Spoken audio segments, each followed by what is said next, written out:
Hey guys, how you doing? Coach Sascha here, and we are with one of our new agents. This is Racaan Calton. right, and she's been on a team with us now roughly 2 months. about 2 months. Yeah, 2 months. So we're telling her story, why she joined Chatman Realty Group, why she came to EXP or came back, and why she got into real estate. Like, share, and subscribe. Let's go.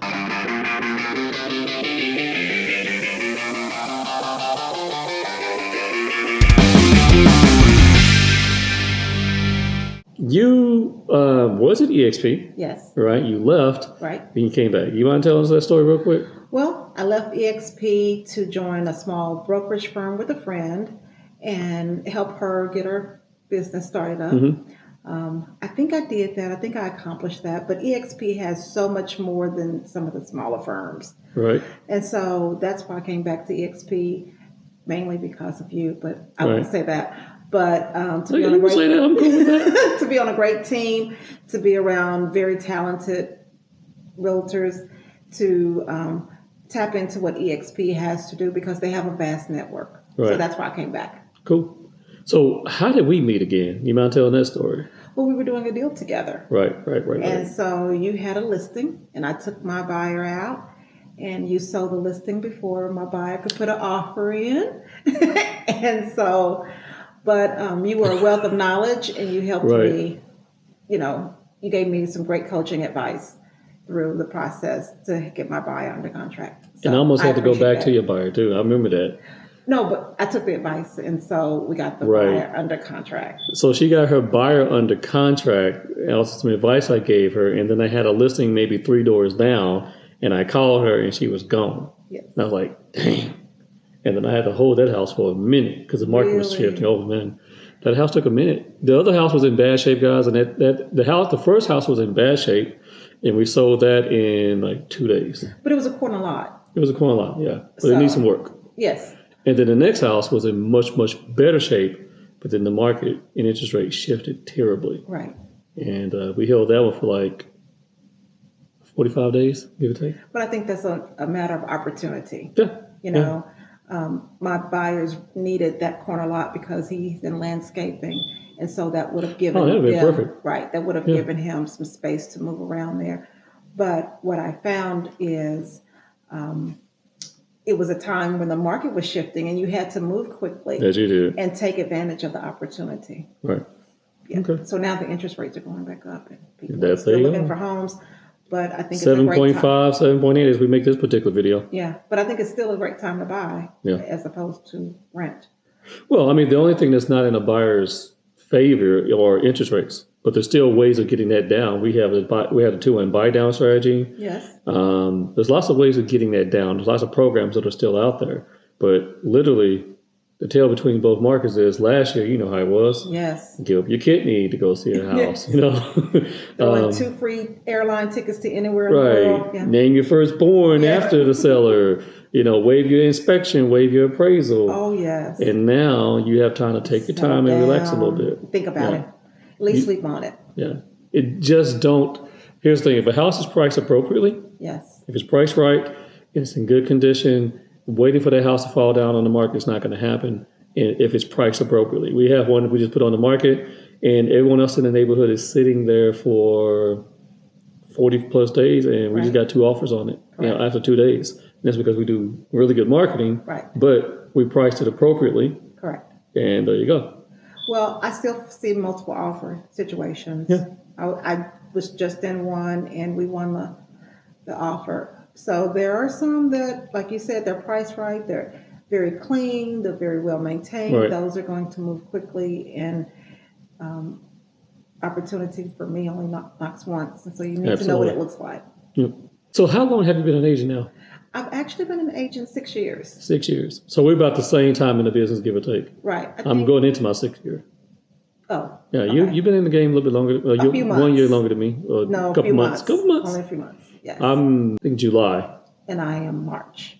Few months, right. So, okay. Months. All right. So you've been in the market now in real estate for about 6 years. Yes. Okay. And how have you feel like you've been performing over the past 6 years?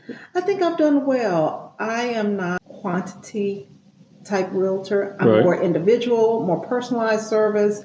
I'm going to listen to my clients. I like working with a family.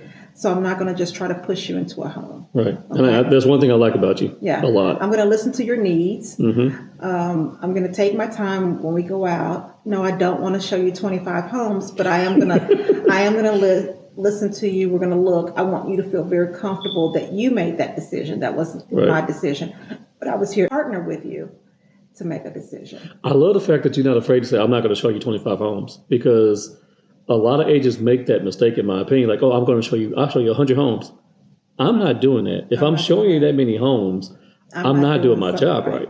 I'm not listening to you. I'm not hearing what you're saying to me. Correct. Or helping you think through your possibilities properly. Right. And when an agent says that I'll show you as many homes as I have to, they're really showing you the lack of experience out here. And you're very experienced in the market, which is why I want you on the team. Right. But I'm glad you say that, because a lot of agents are afraid to tell you guys the truth. If your agent is telling you, oh, they're going to show you every house on the market, that's crazy. Why do you even want to do that? Right. You only want to see what you want to buy and can buy. That lends itself to the opening conversation. Did you sit down long enough? Mm-hmm. And in this market, we can sit down long enough to determine what your needs are. Let's do a needs analysis. Let's get those things out there. I don't want to show you something that's 200 if you can buy 500, and vice versa. Right. It's always important to make sure you understand that. Like for me, when I talk to a buyer, I ask this question first when it comes to money. How much you want to pay on a monthly basis? Monthly basis, yeah. If you tell me how much you want to pay on a monthly basis, and then we talk about how much money you want to put down, I will help you back into the right price point at that point. And you also have to take to account HOA. I mean, these HOAs can be... Some can be, especially with condos. Yes. Yeah, that's a hidden trick y'all don't know about. Yes. A condo HOA is going to hit you on a monthly basis. At least here in DFW, sometimes the cheapest I've seen like $150, and the most expensive I've seen is $1,050, about $1,500. But even for an average consumer, and I say that I spend your money like it's my money, and if $500 is going into that payment, that's not going to leave me a lot of room to buy something quality. You might as well get a bigger house, in my opinion, before I do that. Before I throw away HOA fees to mobile yard, I think. Yeah. it just depends. Like there are condo people out there though, right? Right. There's people who just love condos, and it's not for me. I just look at it from that perspective. But if you're single, ready to mingle, I get it. But still, $500 for an HOA. It's a little stiff. I don't like that. Yeah. I don't like that at all. But new car. My $500 is my HOA for the year. For a year. For the year, you know. I don't have an HOA, so I don't know what that feels like. Well, we got a pool. We got a clubhouse. We got the walking trails, basketball court. Right. You know, I walk the trail all the time with the puppy. Right. Sasha's at the basketball court all the time. We go to the pool. I can rent out the clubhouse for different events. So. Oh, okay. Some great amenities. Yeah. I'll take that all day. I sold a house one time. The next door neighbor had barbed wire fence. It was like a compound. He had bumper stickers plastered all over the fence and all over the house. It took me forever to sell that house. I would imagine. Right, I don't think I would want to live next to the barbed wire. Live next door to that? No. There was a house that I would drive by in my travels that around the house just had lots of bushes and plants and stuff growing around it. So you couldn't really see the house. All right. So let me get back on track. So I've been in real estate 6 years. Right. And I got into real estate because I thought it was a great combination with my accounting degree and my enjoyment for working with people and families. I've served 10 years in the Air Force, so that was my way to give back. I enjoy working with the community. So. And you work with a lot of veterans too, correct? I work with a few veterans. They're kind of, so they know the agents that they're going to deal with. Yeah. I work, I'm not military. I grew up military, Army dad or whatever. But we work with a lot of veterans when I first got into the business. Last year was kind of a downside for me because it was so hard to get veterans into homes. Right. We still got some in, but it was not at the click. Before I met you, I would say 40% of my business was veterans. Right. And it took a huge hit because of the way the market was working and the things going on with the loan. Right. And it's amazing how it shifted from that. Like right now, I feel really good about helping veterans again. Right. And it wasn't so much that they weren't taking the veteran loan. It was just faster to process Yeah.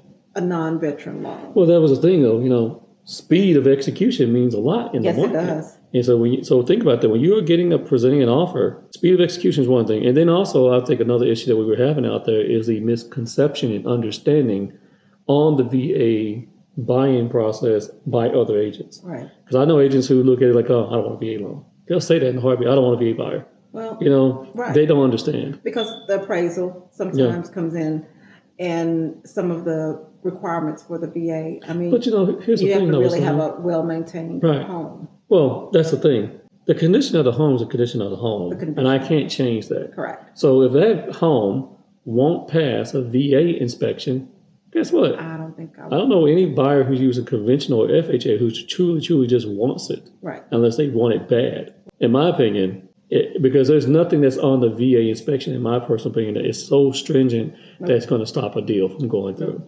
Okay, fine. The bushes can't be touching the home for termites. Okay, fine. Trim them back. That's real easy to do. Right. But if we're talking wood rot and things of that nature, I mean, no one really wants that on their home. That's like 90% of buyers don't want wood rot on their home. Right. Only people who are okay with that is people doing investing and things of that nature. And that's not typically a house that is always on the market. It should be bought off market, technically, if you're trying to invest it. But and there are some cases where the seller has to be out of the home and they don't have time to make those repairs. Right. So that choosing a conventional VA is that seller's decision. Yeah. I mean, there's ways out there. Let's talk about this. You came back over here to EXP, right? And you came back to Chatman Realty Group. Yes. How has it been?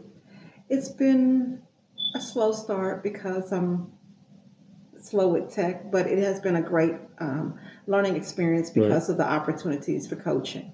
Right. So I appreciate. Yeah, we're techie. Very techie, very techie. But that's something that you got to learn just with the market anyway. Well, and being in real estate. Yeah, being an agent. Let's talk about that. You want to talk about that? Yes. So Racaaan's not techie. No. We talk about this all the time, but it's something that you can't run from. You cannot. Right, because that is where we are going in this industry. That's the business. Yeah. I mean, and being a realtor, everyone says they can get their license, but they don't stop to think, are they going to be the customer service department? Are they going to be the complaint department, the receivable department, the maintenance department? There's nothing for me. The videographer. The editor. I'm all those things. The content manager, the marketing manager. Yeah. You're all of that. Because you're a business owner at that point. Yes, you are. Yeah. I mean, I don't mind rolling up my sleeves and helping clean and move and do some of the things that some agents don't do because they think that's not a realtor's job, but that is a realtor's job. And tech is a realtor's job, so you have to embrace it. Now, one thing I remember you said to me when you first got on the team is you were surprised by how much stuff that we were giving you at the time. Yes. Like you came in like, oh, drip campaigns, this. Yes. Talk about that a little bit. When you first came onto the team and you saw all the things we were offering as a team, how did that make you feel versus doing it by yourself? Well, there's strength in numbers, right? And so being on a team, you get to pull from different team members and everyone is bringing different talents to the team. That's for sure. And also being an individual agent and having to buy each one of the marketing, just a piece of it, you could almost go out of business. So that is very true. To bring it all together where everybody's kind of like a mutual fund, bringing it together and mutually contributing. I like the idea. She said a mutual fund. Okay, CRG agents, y'all have to contribute in the pot or something. Because right now, I'm paying for that. We do, because our split is a little different. No, it's different, Being on an individual, but it's worth it. Yeah. It's definitely worth it. It's expensive. It can be, let me tell you this. This is not something that can be done super easy. Correct. Okay. But you make it look easy. Well, but what I've done over the years, let's talk about that. I make it look easy is I've rewarded myself with technology and better processes as I got more and more deals. Right. It was hard out here. Yes. Okay. I didn't have the proper apps. I didn't have all this stuff like that when I first started. So I did well. My videos were terrible, grainy, blah, blah, and everything just wasn't, it was more labor intensive to do the work then. Right. And so as I got a couple deals. Oh, let's buy that. Okay, fine. Get a couple more deals. Okay, what about this? Let's do this. oh, Bomb Bomb, I can deliver yada yada with Bomb Bomb. Right. So everything that you guys are seeing was just me continually adding on to the business to either solve a problem, Right. to generate more business, improve follow-up, et cetera, et cetera. So now we got an actual really good system that I don't have to buy and add more things onto it. And that's another benefit of being on a team. You don't have to develop your system, which is very important. You don't have to develop it on your own. You know what's tried and true. Yeah, yeah. And that's, so I tell people, if you're getting on a team and they don't have systems and they don't have leads and tools and resources for you, what are you getting out of that? Yeah.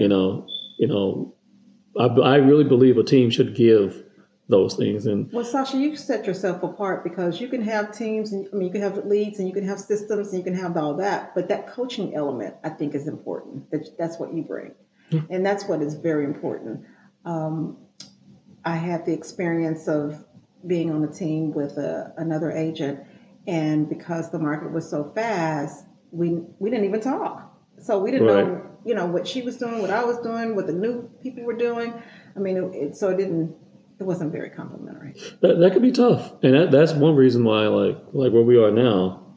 Because I brought you on, and then I brought 4 more people after you. So okay, I'm not going to hire anymore right now because I can only pour into so many people at a time. I stopped taking on more mentees because I have to regulate myself for new business and new, just how I'm doing things. It's like, okay, once I get this new batch good, okay, but also we can do more. Being a realtor, you have to find that work-life balance. Yes. How are you doing with that? I do pretty good. This is the first year. I don't. This is my first year taking a vacation, though. Is it? A true vacation where I unplug. It was our first year. Thing. No, it's not bad. That's not bad. You're 6 years in and first vacation. I mean, usually when I go on vacation, I'm tied to my phone. I'm still available. I like to be accessible. And I felt like I needed to do that. Well, taking some time away from the screen was good. Right before I brought you on, we took our first vacation in a very long time. Really? It wasn't completely all vacation, I'll be honest with that. We went to Disney. We went to Disney, but EXP shareholders was there. Yes. So I needed to go there for my Icon money. So there was some work, but we turned that into a true family vacation because we haven't done it in a while. We went to Disney, went to Universal Studios. This business will kill you. Yes, it will. If you let it. It will kill you. Unfortunately, I've seen agents get burned out. I've seen agents take their lives. I've seen agents just literally lose their shit. Right. Because this can be a killer. It can. And there's no need to wear burnout like a badge of honor. I used to do that. Well, I used to tell how hard I work. I work hard. Yes. But I would go to bed just, or not able to service your clients. The other thing is people think getting into real estate is an easy gig. It is not easy. It's very financially heavy. There are fees and fees and fees. It's an expensive hobby. It's an expensive if you don't treat it like a business. Hobby. Very expensive. But I just look at we in this industry have always kind of shamed those who don't work hard. Right. Here's the deal. To a degree. If you're a listing agent, you don't pick up your phone or text or email, and you got a house and I can't schedule it. Shame. Yes, shame. Shame. In front of my buyers. Okay. Right. Yes. If you're a buyer's agent and you won't return your people's phone calls, shame on you. Shame. It's crazy. Let me just say this. This is a little pet peeve. If you're a buyer's agent out there and you're feeling yourself because the market has changed and you want to call the listing agent and you want to talk shit and you want to sit here and argue with that agent and argue with them about their comps, you're not helping your buyer and you're dang sure not advocating for your client. Correct. What you're doing is you're picking a fight. Yes. But sure, you can take that buyer somewhere else. I'm going to remember you. Right. You got to see me again in this market, son. You got to see me again. You know what I'm talking about. You got to see me again. I sell too many houses to come across you again. And then what happens, you get a bad name out there doing stuff like that. Right. I got one agent who tried to go in on me. Oh, wow. I'm like, for what? And he's talking about the house I think is over list. I'm like, okay. Put your offer in. Yeah, what's your number? I kept saying, well, what number are we talking about? Put an offer in. Show me your And we've had 3, maybe 4 conversations like, until you put a number together. We're just going to talk. We're just talking. So send something to me. Right. Yeah. And he says, send it to my seller. This is what the dude told me. He said, obviously, the market is rejecting the house because it hasn't sold yet. I'm like, Well, there's some truth in what he's saying. I like to see that a little bit. Okay. Okay. Now, this particular house, you know which house I'm talking about. I'm going to talk about it. But there's other reasons why that house is not selling. Right? And I said, okay. I said, oh, he's the same buyers you called me about 3 months ago? Yeah. Well, obviously, I said, well, obviously, the market is rejecting the offers that you're submitting. Correct. Because you're still shopping the same buyer. Right. And he's like, real quiet. Yes. So I'm like, yeah, that was a bar for you. Yes. Yeah, the market will reject the house that's too high, 100%. But the market would also reject offers that are crappy. Right. And just so absolutely one-sided. And so that's what he's doing. He's writing offers out there, in my opinion, that are so bad. Yeah, I mean, because he's talked to me 4 or 5 times about this offer that I have never received. Correct. What aspects of the real estate game do you like? Like, what type of buyers you like working with? What type of sellers? What is your niche if you've fallen comfortable with one just yet? I haven't fallen into a certain niche. I enjoy helping people who are more decisive, though. I like that decisive personality. I like that too. That's someone who knows what they want, knows what color, kind, where it's located, you know. And I try to be as transparent with them as well. Right. I don't try to tell them, oh, yes, we can when we can't. So I like to give my buyers, you know, freedom to roam, all zip codes, Right. all counties, but also let them know that we're going to rein it in. We're not going to see 25, but trust me enough that I'm being transparent with you. Right. I like that. Rapid fire questions. You ready? Okay, I'll try. All right. Go ahead. Well, no, okay. Go. All right. So rapid fire questions. Rapid fire. Favorite color. Purple. Favorite food. Mexican soul food. Soul food. Okay. Yes. When I travel, I try to find the best soul food. Okay. So that's your thing? That's my thing. All right. Favorite movie? Favorite movie? I guess the latest one I've seen, which was The Woman King. The Woman King? Okay. Let me ask you this. If you was to go into heaven. Going to heaven. All right. And you get there and you don't see X. Oh, my goodness. You know you're in hell. Oh, my grandmother. Your grandmother? Yes. Oh, awesome. Cool. Yeah. All right. Now, where do you see yourself in 5 years? In 5 years, I see myself definitely higher than I have. So that would mean, if we're talking about if the market stays the same, still tripling my business. I like that. I love the sound of that. Tripling my business only because I've now partnered with you. I work with leases, which realtors don't like to work with, but I also have to get that client comfortable with working with a realtor. I have to sell them my business. So when they go to buy or know someone that knows someone that knows someone, they know my name. So I hope to triple my business. Awesome. Well, guys, if you want to catch up with Racaan and talk to her more about her EXP experience or experience with Chatman Realty Group or just real estate in general, you can catch her. And on my cell phone, which is typically on all the time, 817-454-0034, or DM me or Instagram. We'll put your link down in the description. I'm on all forms of social media. Right? Yep. Yeah, yes, you are. All right. If you guys want to talk to me, we got to go. Yeah. If you guys want to catch up with me at any point in time, click on the link down below. My cell phone, you should have that 817-668-0311. It's a great time to get into real estate. It's a great time to be you. Yes. And if you want to get in the business, we are coaching people all day, every day. Go visit my other page, SaschaChatman.com. It'll take you to all my coaching platform, and we can talk more about what you need to get done. All right, make sure you guys like, share, and subscribe. Peace.